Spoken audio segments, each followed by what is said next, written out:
Hey guys, this is your host Mr. Quake. Hope you are all right. आज हम एक ऐसे topic पे बात करेंगे जो पिछले कुछ दिनों से बहुत ज़्यादा न्यूज़ में है, बहुत ज़्यादा हॉट टॉपिक बना हुआ है, बहुत ज़्यादा संजीदा भी है और बहुत से लोगों की लाइफ्स को वो अफेक्ट भी कर रहा है। मेरे ख्याल से आप समझ ही गए होंगे मैं किस बारे में बात कर रहा हूँ।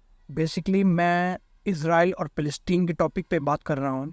पिछले 40-45 दिनों से इतना ज़्यादा हॉट टॉपिक बना हुआ है पूरे वर्ल्ड में कि हर कोई इस पे बात करने के लिए तैयार है, अपनी राय इजहार करने के लिए तैयार है। वैसे तो यूट्यूब पे आपको इसके कई वीडियोस, कई ऑडियोज़ मिल जाएंगे, आप खुद भी सर्च करके देख सकते हैं।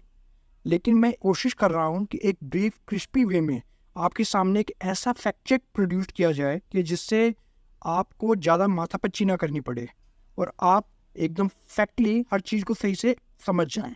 Let's now start the topic. Have patience please.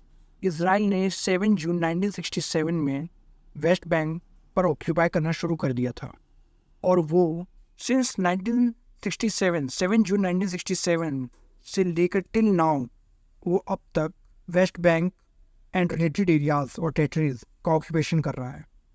और इसके लिए वो बॉल्फोर डिक्लेरेशन ऑफ 1917 में जो हिस्टोरिक राइट्स क्लेम किए गए थे उसकी बात कहता है, सिक्योरिटी की बात कहता है बहुत इंटरनली एंड एक्सटर्नली, और ऑफ कोर्स जो एक रिलीजियस सिग्निफिकेंस ज्यूज़ के लिए उस साइड का है उसके लिए।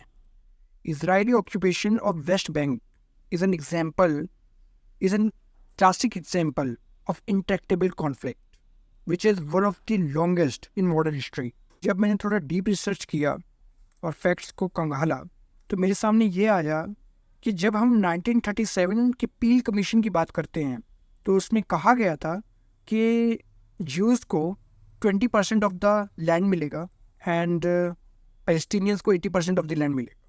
तो फिर लोगों ने ये कहा कि जब पैलेस्टीनियंस को 80% ऑफ द लैंड मिल रहा था और ज्यूज़ को ओनली 20%, तो उन्होंने पील कमीशन को क्यों रिजेक्ट किया। जब मुझे सच्चाई का पता चला फैक्ट चेक करने पे और थोड़ा सा कंगालने पे, तो ये सामने आया कि ट्रुथ, सच्चाई इसके विपरीत थी, बिल्कुल अपोजिट थी। 1937 पील कमीशन बाय द ब्रिटिशर्स, जो 20% लैंड ज्यूज़ को अलॉट किया गया था जजरील वैली में एंड गिलेली में, वो पैलेस्टीनियंस के 80% लैंड जो उन्हें अलॉट किया गया था उसके मुकाबले मच फर्टाइल और बेटर था, फेवरेबल कंडीशंस के साथ। जबकि पैलेस्टीनियंस का जो लैंड था जो उन्हें वो ऑफ़र किया गया था वो नेगेव डेजर्ट, अरावा वैली और जो हिल स्ट्रिप थी, गाज़ा स्ट्रिप की, वो ऑफ़र की गई थी, जो उतना फर्टाइल और उतना फेवरेबल कंडीशंस में नहीं था जो कि ऑफ़र किया गया था ज्यूज़ को। और धीरे धीरे ज्यूज़ ने अपनी एक लेबर यूनियन भी फॉर्म कर ली which is known as Histadrut, which is Hebrew exclusivist labour union. और धीरे धीरे ज्यूज़ ने पैलेस्टीनियंस को उस लैंड पे काम करने से मना कर दिया जिस पर वो जनरेशन से काम कर रहे थे, और कई कई जगहों से उन्हें निकाल भी दिया गया। चलिए अब बात करते हैं हमास की, जिसने 7 अक्टूबर 2023 में अटैक किया, जिसको हम सिरे से नकारते हैं, जो एक गलत बात थी। लेकिन अगर आप बात करें पैलेस्टीनियन की हिस्ट्री की, हिस्टोरिकल बैकग्राउंड की, तो हमास पैलेस्टीनियन के ऑक्यूपेशन के बहुत बाद में आया और पैलेस्टीनियन लोग अपनी लड़ाई उससे पहले से लड़ रहे हैं, 2 दशक से ज़्यादा से। देखिए, यूएन ने भी अपनी ज़मीन की रक्षा के लिए, अपनी टेरिटरी की रक्षा के लिए सशस्त्र बल के प्रयोग की अनुमति दी है अपने रेजोल्यूशंस में। यूएन ने कब से लेकर कब तक ऐसा किया है और क्या क्या प्रोटोकॉल्स उसने अपने रेजोल्यूशंस में एडिट किए हैं, वो मैं लिंक पे आपको प्रोवाइड करा दूंगा, आप चाहें तो वहाँ से जाकर पढ़ सकते हैं। मैं बस इतना ही कहना चाहता हूँ कि अगर इज़राइल उन रेजोल्यूशंस का गलत फ़ायदा उठा के पैलेस्टीनियन को उनकी टेरिटरी से बेदखल कर सकता है तो हम उसे कुछ नहीं कह रहे, हम उसे सही कह रहे हैं।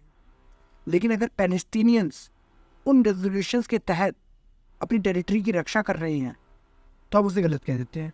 इंडिया की solidarity with the Palestinian people and it's attitude towards the Palestinian cause was taken shape during our freedom struggle against British colonialism. 1938 में जब एक होमलैंड बनाने की बात की गई ज्यूज़ के लिए पैलेस्टीन में, तो महात्मा गांधी ने ये कहा, my sympathy for the Jews does not blind me to the requirements of justice. It is wrong and inhuman to impose the Jews on the Arabs. In 1947, having been the victim of partition and going through its horrific scenes, Bharat ने vote किया against the partition of Palestine, UN में. It should be noted that India was the only non-Arab and non-Muslim country to do so. और फिर 1974 में India became the first non-Arab country to recognize the Palestine Liberation Organization, in short, PLO, as the sole representative of the Palestinian. And India was one of the first countries to recognize the state of Palestine in 1988. और जब Palestine authority ने एक self government body form की Oslo piece accord की result के तहत, तो India ने अपना रिप्रेजेंटेटिव ऑफिस खोला गाजा में, जो बाद में 2003 में रामल्ला में शिफ्ट कर दिया गया. इंडिया ने वोट किया फेवर में पैलेस्टीन के as a full member of UNESCO in 2011. फिर बाद में इंडिया ने फेवर में वोट किया पैलेस्टीन के कि उसकी स्टेटस को अपग्रेड किया जाए as a non member state in the UN in 2012. And in 2014 India supported a UNHRC resolution to launch a probe into Israel's offensive in Gaza. और अभी हाल ही में नवंबर 2023 में India was among the 145 nations that voted in favor of the United Nations resolution that condemned settlement activities in the occupied Palestinian territory, including East Jerusalem and in the occupied Syrian Golan. Along with political support, India contribute करता है material और technical assistance Palestinian लोगों के लिए. India ने budgetary assistance provide कराया है तकरीबन $30 million का since 1995 till date for different development initiatives in Palestine. 2016 में इंडिया ने pledged किए थे $1.25 million to the UN Relief Agency for Palestinian refugees. और अभी हाल ही में इंडिया ने contributing material और helping aid material Palestinian people के लिए भेजा है. प्लीज़ मेरे देश के वासियों, YouTube पे, WhatsApp पे, Twitter पे, जितनी भी सोशल नेटवर्किंग साइट्स हैं उन पर या वेब पे जो भी आपके सामने परोसा जा रहा है उस पर एकदम से यकीन मत कीजिए.